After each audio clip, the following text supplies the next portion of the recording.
Hello बच्चों, स्वागत है आप सबों का आपके अपने चैनल स्कूल ऑनलाइन टुडे पे। तो बच्चों, आज हम बिहार गवर्नमेंट के क्लास 6 के अतीत से वर्तमान बुक को पढ़ने वाले हैं। इसके आगे भाग को, क्योंकि बच्चों अभी तक हम लोग जहाँ तक पढ़े थे अब हम उसके आगे पढ़ेंगे। तो चलिए हम लोग पढ़ते हैं और सीखते हैं। तो बच्चों, हम लोगों ने इस बुक के दूसरे अध्याय को शुरू किया था, जो कि था क्या, कब, कहाँ और कैसे। तो बच्चों, आज हम इसके आगे के पार्ट को देखने वाले हैं। तो चलिए हम लोग पढ़ते हैं इसके आगे पार्ट पर। तो बच्चों, अभी तक हम लोगों ने इस बुक को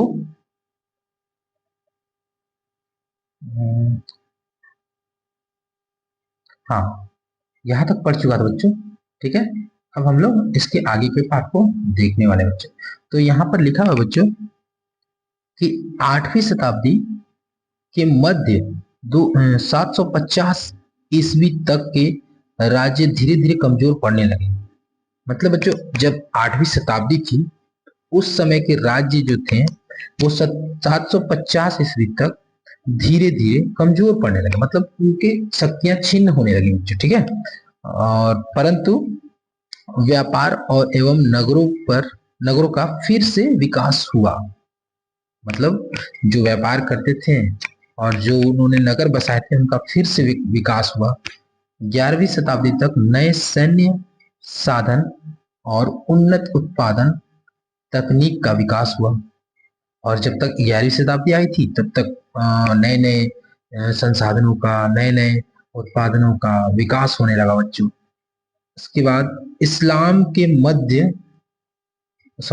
के माध्यम से नई विचारधारा का भारत में आगमन हुआ और पुनः भारत में विशाल साम्राज्यों का संगठन संभव हुआ। और ये जो इस्लाम धर्म था बच्चों, जो भारत में बहुत सारे विचारधाराओं को लेकर अपने साथ आया और पुनः विकास के मार्ग पर हमारा भारत अग्रसर हुआ और बड़े बड़े साम्राज्यों का संगठन का मतलब बड़े बड़े साम्राज्यों का संगठित हुआ बच्चों। ठीक है, और सांस्कृतिक समन्वय भी हुआ, मतलब सांस्कृतिक का भी हमारा बहुत विकसित हुआ और सामाजिक सामंजस्य भी स्थापित हुआ बच्चों। यानी कि जो भी हमारा आसपास के हमारे लोग थे उन लोगों के बीच सामाजिक सामंजस्य स्थापित हुआ, क्योंकि ये जितने भी हमारे पूर्वज होते थे वो पहले तो उन्हें सोचने समझने की उतनी क्षमता थी नहीं बच्चों। जैसे जैसे उनका विकास हुआ तो वो सामाजिक होते गए और जब 11वीं शताब्दी तक वो पूरी तरह से सामाजिक और विकासशील हो गए थे बच्चों। यह प्रक्रिया 18वीं शताब्दी के पूर्वार्ध में पुनः पतनशील अवस्था में आ गई। फिर से बच्चों जब 18वीं शताब्दी आई तब यह प्रक्रिया जो थी वह मतलब उसका पतन के समान हो गया था बच्चों, मतलब वो पतन के कगार पर आ गई थी। ठीक है, तो चलिए हम लोग आगे बढ़ते हैं बच्चों। इसी के साथ दूसरा प्रमुख काल या मध्य काल का अंत हुआ। अब दूसरा जो प्रमुख काल था और या फिर कहें मध्य काल था, उसका बच्चों अंत हो गया। आधुनिक काल का प्रारंभ 18वीं शताब्दी के उत्तरार्ध से हुआ। 18वीं शताब्दी के मतलब बच्चों आधुनिक काल जो है वो कब से स्टार्ट हुआ है? 18वीं शताब्दी से, जब पश्चिमी देशों के द्वारा नए विचार और प्रशासनिक व्यापार भारत में लाए गए। इसे शिक्षा, स्वास्थ्य, संचार व्यवस्था एवं आवागमन में विशेष प्रगति हुई।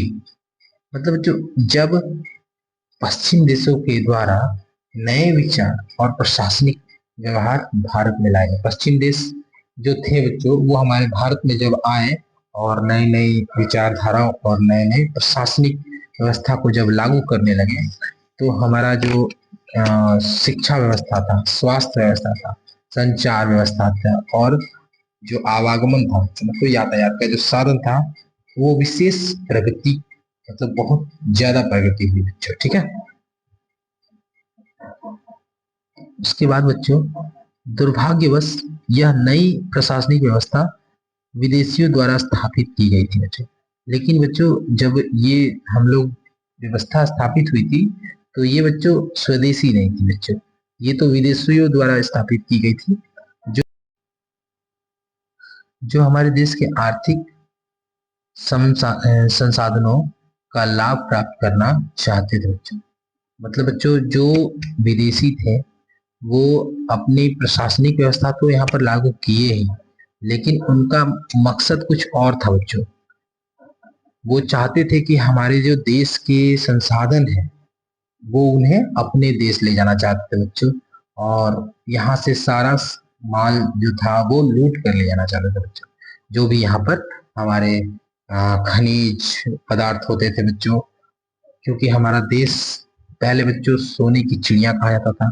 यहाँ पर बहुत ही उपयोगी उपयोगी खनिज और बहुत सारे मतलब उत्पादन हुआ करते थे बच्चों। ठीक है, तो उन्हीं की नजर इस पर थी बच्चों। जो हमारे देश में आए थे विदेशी वो सब इसी के लालच में आए थे बच्चों। ठीक है, इस व्यवस्था को उपनिवेशवाद कहते हैं। क्या कहते हैं बच्चों इसे?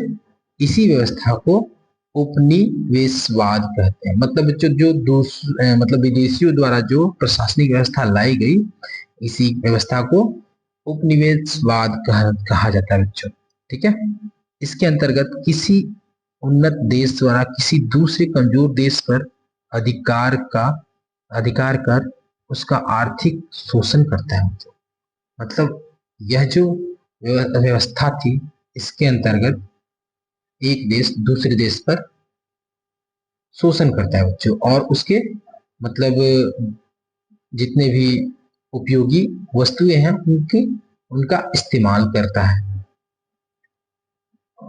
उसके बाद बच्चों स्वाभाविक था कि भारतीयों में इसके विरुद्ध कुछ विरुद्ध एक चेतना जगी। ठीक है, जब बच्चों अब आपके ही घर में कोई आकर आपके सामानों के उपयोग करेगा तो आपको ऐसा लगेगा ही बच्चों कि हमारे ही सामान को यूज कर रहा है और हमें पर शासन भी चला रहा है। तो इसी तरह बच्चों भारतीयों के मन में भी ऐसा विचार आया और उनकी मन में एक चेतना जगी। उसके बाद बच्चों 19वीं शताब्दी के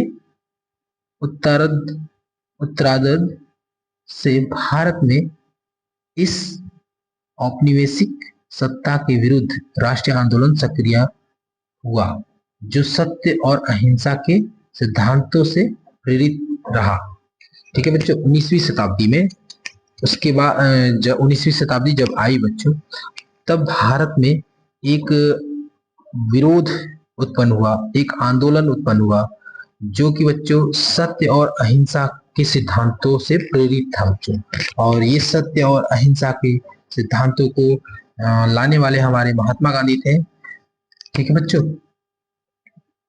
सन 1947 में भारत को आजादी मिली और एक नया संविधान बना। अब हमारे भारत को सन 1947 में आजादी मिली थी बच्चों, तभी हमारा देश का संविधान भी लागू हुआ, और इस संविधान के द्वारा जनता को अपने प्रतिनिधियों द्वारा शासन का अधिकार मिला।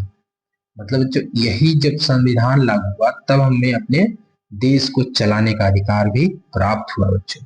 ठीक है,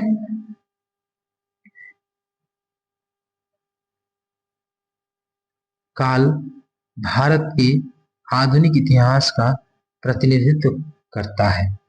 यानी कि बच्चों जो समय, काल मतलब समय होता है बच्चों, समय जो है भारत के आधुनिक इतिहास का प्रतिनिधित्व करता है बच्चों। मतलब जो इतिहास में भारत के साथ हुआ है उसे बच्चों वो बड़ी तरह से, बहुत अच्छी तरह से उजागर करता है बच्चों। ठीक है बच्चों, तो चलिए बच्चों अब हम लोग मिलते हैं अगले वीडियो में, क्योंकि हम नहीं चाहते कि वीडियो लंबा हो जाए, इसीलिए अब हम इसके आगे अगले वीडियो में देखेंगे। तो तब तक के लिए बाय बाय।